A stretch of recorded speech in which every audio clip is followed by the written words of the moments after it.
Hello வணக்கம் and welcome back. கொஞ்ச நாள் முன்னாடி ட்ரம்ப் கொரோனாக்கு வேக்சின் இன்னும் சில மந்த்ஸில் வந்துடும்னு சொன்னார். யூரோப்பியன் கமிஷன் செப்டம்பர் முன்னாடி வந்துடும்னு சொன்னாங்க. ஆனால் வேக்சின் எக்ஸ்பர்ட்ஸ் கிட்ட கேட்டால் இன்னும் 1.5 வருஷமாவது ஆகும்னு சொல்கிறாங்க. அப்போது ஒரு வேக்சின் கண்டுபிடிக்க ஆக்சுவலாக எவ்வளோ தான் டைம் ஆகும் அப்படின்னு சர்ச் பண்ணுறப்போ நியூயார்க் டைம்ஸில் வந்த ஒரு ஆர்டிக்கலில் நார்மலாக 15 வருஷம் ஆகும்னு சொல்லியிருந்தாங்க. ஓகே வெயிட், அப்போ எப்படி நெக்ஸ்ட் இயரில் வேக்சின் கண்டுபிடிக்க முடியும்? கொரோனாக்கு இருக்க ஒரு அட்வான்டேஜ் என்னென்னா, கோவிட்-19 வைரஸ் 2002 அவுட் பிரேக்கான சார்ஸ் அப்படிங்கிற கொரோனா வைரஸ் ஃபேமிலி சேர்ந்தது. இதில் கோவிட்-19ம் சார்ஸும் கிட்டத்தட்ட 80% ஐடென்டிக்கலாக இருக்குன்னு கண்டுபிடிச்சிருக்காங்க. இதனால வேக்சின் டெவலப்மெண்ட்டில் ஃபர்ஸ்ட் ஸ்டெப்னு சொல்லக்கூடிய அகாடமிக் ரிசர்ச், அதாவது லேபில் செய்யக்கூடிய பேசிக் ரிசர்ச்சுடைய டைம் நார்மலாக 2 இயர்ஸ்லேருந்து 3 மந்த்ஸாக குறைய வாய்ப்பு இருக்குது. ரெண்டாவது ஸ்டெப் ப்ரீ கிளினிக்கல் ஸ்டேஜ். இந்த ஸ்டேஜில் வேக்சினை அனிமல்ஸ் மேலே டெஸ்ட் பண்ணுவாங்க. குறிப்பாக எலி மற்றும் குரங்கில் வேக்சின் இன்ஜெக்ட் பண்ணி அப்புறம் வைரஸால் இன்ஃபெக்ட் பண்ண வச்சு இம்யூனிட்டி எவ்வளோ எஃபெக்டிவாக இருக்குன்னு செக் பண்ணுவாங்க. இப்படி பண்ணுறது மூலமாக மனுஷங்க மேலே எவ்வளோ எஃபெக்டிவாக இருக்குன்னு தெரிஞ்சிக்க முடியும் அண்ட் எவ்வளோ டோஸ் கொடுத்தா சேஃபாக இருக்குன்னு தெரிஞ்சுக்கலாம். யூஸ்வலாக இந்த ட்ரையலுக்கு 2.5 வருஷம் ஆகும். பட் சார்ஸ் வைரஸ் அப்போ பண்ண ரிசர்ச்சை வச்சு இந்த டைமை 2 மாதமாக குறைக்க முடியும்னு எக்ஸ்பெக்ட் பண்ணுறாங்க. நார்மல் டைமில் இந்த ஸ்டேஜை கிராஸ் பண்ணுறதுக்கு 4.5 வருஷம் ஆகும். பட் இப்போது இதை 5 மாதத்தில் முடிக்க ட்ரை பண்ணுறாங்க. மூணாவது ஸ்டெப் கிளினிக்கல் ட்ரையல். இந்த ஸ்டெப் தான் ரொம்பவே முக்கியமானதுங்க. ஏன்னா இதில் தான் மனுஷங்க மேலே இந்த வேக்சினை டிஃப்ரெண்ட் செட் ஆஃப் ஃபேஸஸில் ட்ரை பண்ணுவாங்க. இதில் எல்லாமே ஸ்டாண்டர்ட் செட் ஆஃப் ப்ரோட்டோகால்ஸை ஃபாலோ பண்ணணும். குறிப்பாக எந்த மாதிரி பீப்புள் யூஸ் பண்ணணும், எப்போ டெஸ்ட் பண்ணணும், என்ன ப்ரொசீஜர், எவ்வளோ டோசேஜ் ஆஃப் வேக்சின், எவ்வளோ நாள் ஆகும்னு உள்பட எல்லாமே முன்னமே ரெடியாக இருக்கணும். இப்படி பண்ணுற ஒரு ட்ரையலுக்கு ஒரு ரிவ்யூ போர்டு இருப்பாங்க. இதனால் இந்த ரிசர்ச் எத்திக்கலாகவும் பேஷண்ட்ஸோட ரைட்ஸை பாதுகாக்கும்படியாகவும் இருக்கும். இந்த கிளினிக்கல் ட்ரையலில் 3 ஸ்டேஜ் இருக்குது. இதில் ஃபஸ்ட்டு ஃபேஸ் 1 ட்ரையல். இந்த ஃபேஸில் 20லேருந்து 80 பேர் மேலே வேக்சினை ட்ரை பண்ணுவாங்க. இதுவே குழந்தைங்களுக்கான வேக்சினாக இருந்தால் ஃபர்ஸ்ட் அடல்ட்ஸ் மேலே டெஸ்ட் பண்ணிவிட்டு கொஞ்சம் கொஞ்சமாக ஏஜ் கம்மி பண்ணி தான் குழந்தைங்க மேலே டெஸ்ட் பண்ணுவாங்க. இந்த ஃபேஸோட மெயின் கோலே வேக்சின் எவ்வளோ சேஃப்டியாக இருக்குன்னு பார்க்குறதும் இம்யூன் சிஸ்டம் எப்படி ரெஸ்பாண்ட் பண்ணுதுன்னு தெரிஞ்சுக்கிறது தான். இதில் சில பேர் மேலே வைரஸ் இன்ஜெக்ட் பண்ணி எப்படி ரியாக்ட் பண்ணுதுன்னு க்ளோஸாக மானிட்டர் பண்ணுவாங்க. மார்ச் 16 அன்னைக்கு யூஎஸில் ஃபேஸ் 1 ஹியூமன் ட்ரையலை ட்ரை பண்ணியிருக்காங்க.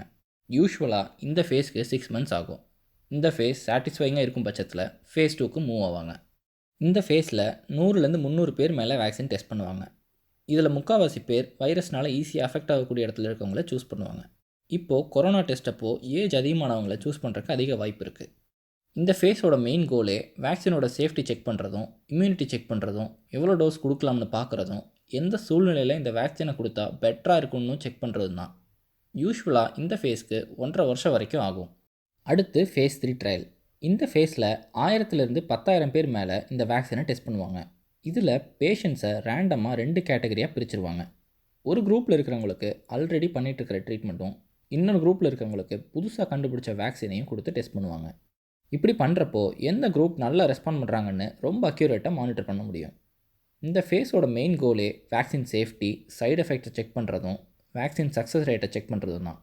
யூஸ்வலாக இந்த ஃபேஸ்க்கு 1.5 வருஷம் ஆகும். சம்டைம்ஸ் 3 வருஷத்துக்கு மேலேயும் ஆகும். இவ்வளோ ஸ்டெப்ஸ் இருக்கிறனால வேக்சின் ஹிஸ்ட்ரியில் இந்த ஸ்டேஜை தாண்டுறது வெறும் 10% வேக்சின் தான்.